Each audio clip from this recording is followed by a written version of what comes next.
തവിടിനകത്ത് bran ഓയിലുണ്ട്. എത്ര പേർക്കറിയാം? ലോകത്തിലെ ഏറ്റവും മികച്ച ഓയിൽ ഏതാന്ന് ചോദിച്ചാൽ ബ്രാൻ ഓയിലാണ്, തവിടിലെ എണ്ണയാണ്.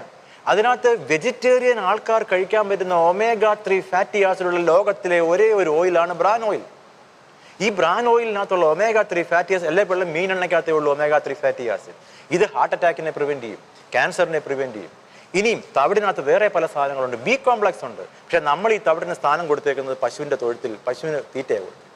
ഇതിന് മാറ്റം ഉണ്ടായില്ല എങ്കിൽ, ബ്രൗൺ റൈസ് നമ്മുടെ കൾച്ചറായി മാറിയില്ലെങ്കിൽ, ബ്രൗൺ ബ്രെഡ് നമ്മുടെ കൾച്ചറായി മാറിയില്ലെങ്കിൽ, ഗോതമ്പിനകത്തെ തവിട് നമ്മുടെ കൾച്ചറായി മാറിയില്ലെങ്കിൽ, മലയാളിയുടെ സ്റ്റേപ്പിൾ ഫുഡ് റൈസ് ആയ സ്ഥിതിക്ക് നമ്മൾ അപകടത്തിലൂടെ പൊയ്ക്കൊണ്ടിരിക്കുകയാണ്. മലയാളി അറിഞ്ഞിരിക്കേണ്ട വേറൊരു പ്രധാന കാര്യമുണ്ട്.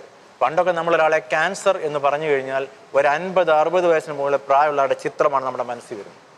22 വയസ്സ് 20 വയസ്സുള്ള ബ്രസ്റ്റ് ക്യാൻസർ സ്ഥാനാർബുദം ഓപ്പറേറ്റ് ചെയ്യുന്ന ഡോക്ടറാണ് ഞാൻ. 22 വയസ്സിൽ ജീവിതം പോലും കണ്ടിട്ടില്ലാത്ത 8 വയസ്സുള്ള പെൺകുട്ടിക്ക് ഞാൻ ബ്രസ്റ്റ് ക്യാൻസർ ഓപ്പറേറ്റ് ചെയ്തു. 8 വയസ്സ് മെൻസ്ട്രുവേഷൻ ആരംഭിച്ചതിന് ഉടനെ തന്നെ. അപ്പം സ്ഥാനാർബുദം, ഒവേറിയൻ ക്യാൻസർ, യൂട്രൈൻ ക്യാൻസർ ഒക്കെ ചെറിയ പ്രായത്തിൽ, യങ്ങർ ദാൻ 20-25 എന്തുകൊണ്ടാണ് വരുന്നത്? പണ്ട് കാലം